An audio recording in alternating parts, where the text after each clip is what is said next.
of the United States. By the way, the actual most spectacular player of the game was the goaltender, Connor Hellebuyck, who is the reigning NHL MVP and was unbelievable. Unbelievable. He had some of the saves that he was. There was one particular save, a stick save, that was just extraordinary. Great game, huge win for the men's hockey team. And again, this viral video is like this viral photo of Jack Hughes. This is America. America! Look at that, he's missing teeth. He's bleeding from the mouth. He's got the American flag draped around his shoulders. Just awesome. President Trump did call into the locker room to congratulate the men. Here's what it sounded like. Unbelievable. And that team is pretty good you played. I don't know if we get anytime soon. You know, I tell you what, I just told the people 2 minutes ago, I didn't know they'd be calling. I said, we're giving the State of the Union speech on Tuesday night. I could send a military plane or something. But if you would like to, it's the coolest night, it's the biggest speech.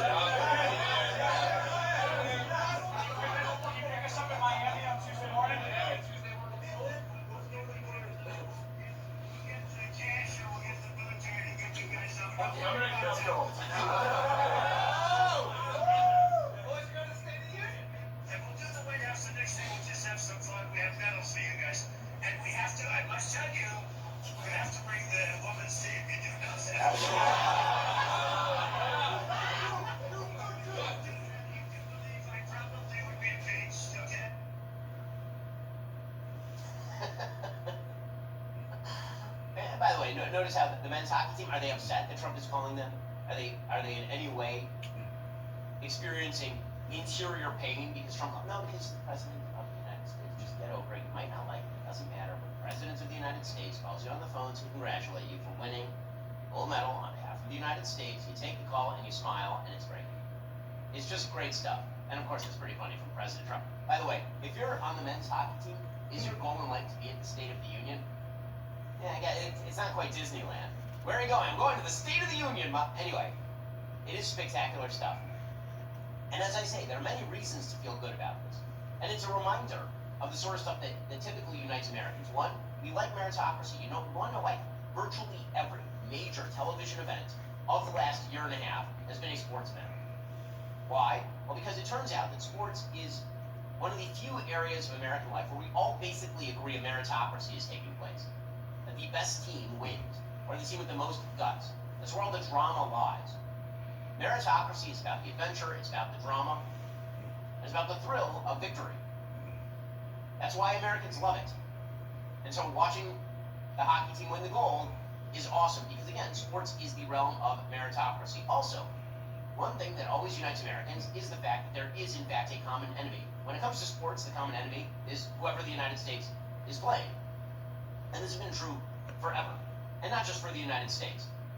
There's a very famous phrase that was used in the lead up to World War I with regards to the British, saying that the wars that were won on the battlefield were started on the playing fields of Eden, meaning that everybody kind of learned to play as a team in these arenas, and then they channeled that energy and that sort of masculine energy toward an opponent.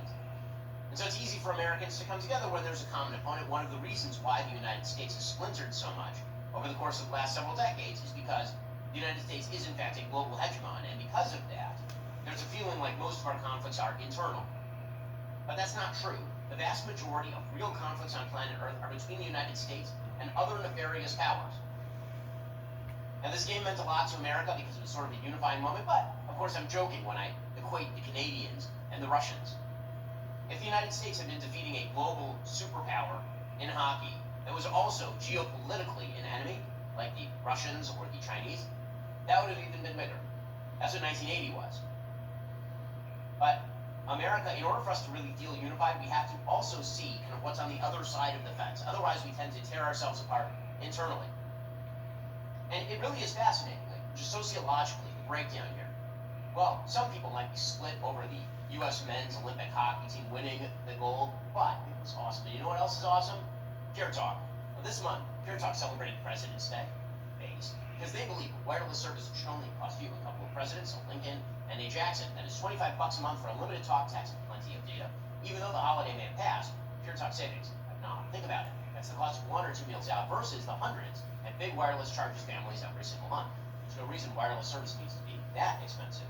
What makes Pure Talk different goes beyond just price. They're an American wireless company that actively supports our veterans and invests in a US-based customer service team. So, when you call, you're speaking with somebody right here at home. I use Pure Talk all the time. Obviously, I do all of my calls on it. And guess what? I talk to my family, my business associates, and all the rest. Pure Talk uses the same towers as the big carriers, so you'll enjoy superior 5G coverage without the inflated price. Just $25 a month for talk, text, and plenty of data. No contract, no cancellation fee. What exactly are you waiting for? Go to puretalk.com/Shapiro. You'll get 50% off your very first month of coverage again. That's puretalk.com/Shapiro to make the switch to Pure Talk. So you're seeing two groups of people who are sort of looking at this wonderful event, this fun and unifying event, and trying to look a gift horse in the mail. One of them are people on the left who are saying, how dare we feel good about America in a time when Donald Trump is president of the United States?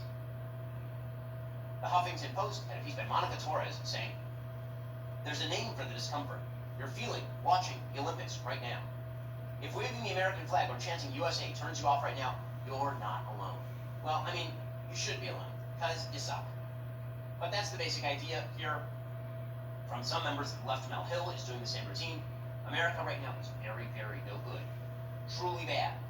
Because of Donald Trump. So I'm supposed to feel bad that the American men's hockey team won the gold because you didn't vote for the guy who's currently in the Oval? By the way, this is a split between the right and the left. In virtually all polling data, conservatives are always patriotic about the country, even when a Democrat is president. Democrats are significantly less patriotic about the country when a Democrat is not president. This is a long-term trend line in the United States, which is not a good thing.